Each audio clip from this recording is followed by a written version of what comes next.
Réunis hier à la veille du lancement du CICOT, les ministres en charge du commerce des pays du C4, il s'agissait pour eux de réaffirmer leur engagement pour l'assainissement du secteur via des réformes adéquates. Au menu de la rencontre également, l'adoption d'une stratégie commune à défendre à la 13e conférence ministérielle de l'Organisation mondiale du commerce. Le point avec Chantal Ouedraogo.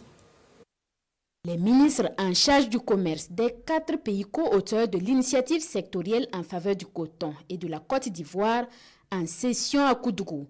Il est question pour les acteurs d'harmoniser les engagements pour des traitements équitables au profit des producteurs africains. Le coton, faut-il le rappeler, est un élément fondamental de l'économie de plusieurs pays et particulièrement de ceux du groupe C4 pour lesquels il constitue une source de revenus vitale pour des millions d'agriculteurs et d'autres acteurs indirects avec des effets d'entraînement importants en termes de réduction de la pauvreté.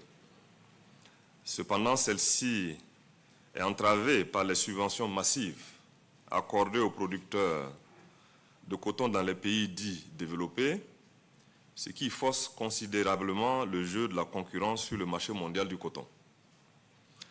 C'est dans l'optique de trouver des solutions à ces distorsions causées sur le marché international et de soutenir le développement du secteur cotonnier dans les 36 pays africains producteurs et exportateurs du coton que l'initiative sectorielle en faveur du coton a été mise en place depuis 2003.